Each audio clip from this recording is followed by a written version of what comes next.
जनआवाज 24 live में आपका स्वागत है। मैं हूं सावित्री प्रजापति और आप देख रहे हैं ताजा समाचार। रायपुर नगर निगम के रामकृष्ण परमहंस वार्ड क्रमांक 20 में इन दिनों कोरोना को लेकर काफी एहतियात बरता जा रहा है। वहां के पार्षद शिव कुमार मेनन से बात की हमारी संवाददाता खुशबू ठाकरे ने। देखिए इस पर हमारी खास रिपोर्ट। खुशबू आज मेरे साथ मौजूद है रामकृष्ण परमहंस वार्ड क्रमांक 20 के पार्षद शिव कुमार मेनन जी। नमस्कार सर, मेरा एक सवाल है आपसे कि अभी जो कोविड-19 चल रहा है और तत्काल में अभी वर्तमान में लॉकडाउन भी कराया गया है कांग्रेस सरकार की तरफ से, तो ये कितना सफल आपको लगता है कि ये होगा?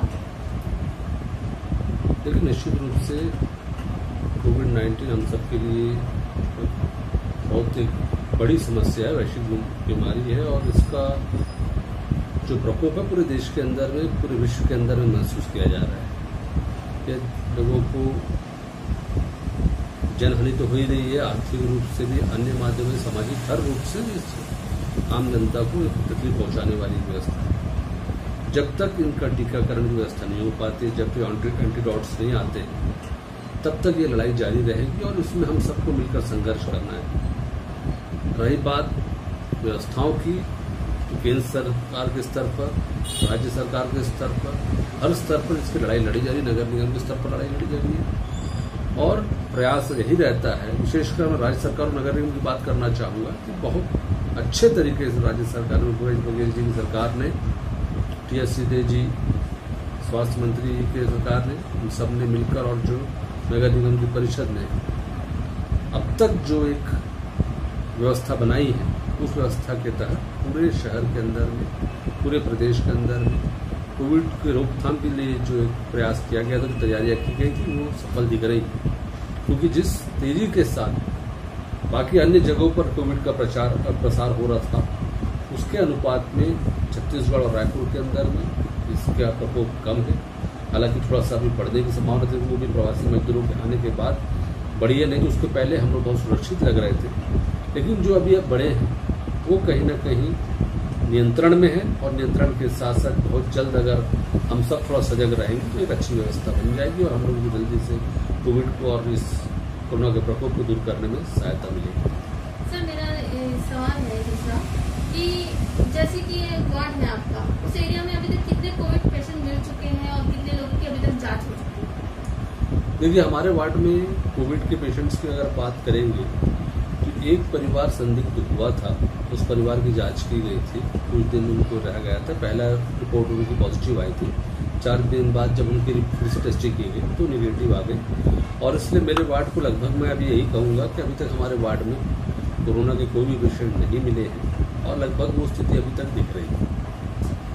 सर, मेरा अगला सवाल ये है कि जैसे कि अभी लॉकडाउन था, संपूर्ण लॉकडाउन था, तो उसमें आपने किस तरह लोगों की सहायता की? वहाँ के लोगों को क्या समझाई थी कि कितना लोगों को कितना सतर्क किया गया? देखिए, लॉकडाउन के एक नॉर्म्स है, गवर्नमेंट ने, प्रशासन ने मिलकर बनाया है जी। और उसके तहत हम लोगों ने हर जगह जो भी ऐसे क्षेत्र थे, रिहायशी क्षेत्र थे, कॉमर्शियल क्षेत्र थे, हर जगह सैनिटाइजेशन कराया, घरों घर जाकर 3 बार 4 बार 5 बार सैनिटाइजेशन किया गया। इसके अलावा बहुत सारे परिवार, क्योंकि ये हमारा एरिया मध्यम निम्न मध्यम वर्गीय परिवार का क्षेत्र है, हम लोगों ने प्रयास किया कि आइडेंटिफाई करें कि जिनके राशन कार्ड नहीं बने, ऐसे लोगों को खोजा गया। कुछ प्रवासी लोग वहाँ रहते थे, जो लोग बाहर काम करते थे या बाहर से आकर वहाँ रहकर काम करते थे, जिनका अपना राशन कार्ड नहीं था, ऐसे लोगों को हम लोगों ने राशन उपलब्ध कराने का काम किया। लोगों को राशन बांटे गए, लोगों को मास्क उपलब्ध कराया गया, तमाम ऐसी व्यवस्थाएं जिससे लोगों को राहत मिल सके, ऐसा व्यवस्था बनाने का प्रयास किया गया। आप MIC के सदस्य भी हैं और एक पार्षद भी हैं, तो क्या आपको लगता है कि दोनों में कैसे बैलेंस कर पाते हैं आप? देखिए, मुझे आम जनता का समर्थन और सहयोग इतना मिला है कि लगभग मैं 2014 से 2020 से लगातार पार्षद रहा हूँ। लोगों के बीच रहने का, लोगों के बीच काम करने का, लोगों के सुख दुख में सहभागी होने का जो एक व्यवस्था बनती है, जो एक लोगों का आशीर्वाद मिलता है, उसके तहत मुझे मौका मिला है और ये दूसरी बार मुझे MIC बनने का अवसर मिला है। 3 बार पार्षद रह चुका हूँ और दूसरी बार MIC बनने का मेंबर बनने का अवसर मिला है। MIC का अपना एक दृष्टिकोण होता है कि वो शहर के अंदर की व्यवस्थाओं को बनाने के लिए, शहर के अंदर में जो नगर निगम की रीति नीति उसको बनाने के लिए, शहर के अंदर हम नगर निगम के माध्यम से कैसे पूरे शहर को एक व्यवस्थित रूप से, एक अच्छे रूप से शहर को बना सके, उसका काम मेरे नगर निवेश विभाग को मिला है और उसके कारण एक व्यवस्था बनाई गई है। और जहाँ तक वार्ड की बात है तो वार्ड के अंदर में मैं खुद स्वयं सवेरे साइकिल से 3 से 4 घंटा रोज घूमता हूँ और घूम के अपनी व्यवस्थाओं को देखता हूँ। वार्ड के अंदर की सफाई की व्यवस्था, लाइट की व्यवस्था, इन सब चीज़ों के प्रति सजग रहता हूँ। इसके कारण ही मुझे लोगों का आशीर्वाद लगातार और बार बार मिलता है। भले मुझे हर बार वार्ड बदल कर लड़ना पड़ता है, किसी भी एक वार्ड मुझे दूसरी बार लड़ने का मौका नहीं मिला, क्योंकि कभी आरक्षण के कारण वार्ड पिछड़ा हो जाता है, कभी महिला हो जाता है और इसके कारण मुझे वार्ड बदल के लड़ना पड़ता है। लेकिन मुझे उससे कहीं कोई अफसोस नहीं है कि मुझे गर्व की बात है और मुझे जनता का आशीर्वाद लगातार मिलता है। यही मेरे लिए सबसे बड़ा संतोष की बात रहती है। सर, आप MIC के सदस्य हैं, तो आप ये बताइए कितनी योजनाएं अभी तक MIC की अभी तक पारित हुई है, क्या क्या योजनाएं अभी तक शहरीकरण की है? देखिए, हम लोग पेंशन की योजनाओं के बारे में, परिवार सहायता के बुजुर्गों का मामला रहता है। इसके अलावा अभी जो लगातार जो MIC की बैठक हुई उसमें वही किया गया है। इसके अलावा शहर के विकास के लिए योजनाएं बनाई जा रही है। चूंकि ये कार्यकाल हमारा पिछला 6 महीना ज़्यादातर कोविड की लड़ाई में चला हुआ पीरियड था। इस पीरियड में हमारा पूरा ध्यान कोविड के नियंत्रण में और लोगों को सुरक्षित करने में ही लगा रहा। इस व्यवस्था के कारण विकास कार्यों के संबंध में जो काम किए जाने थे उसमें थोड़ा सा भी रुकावट है।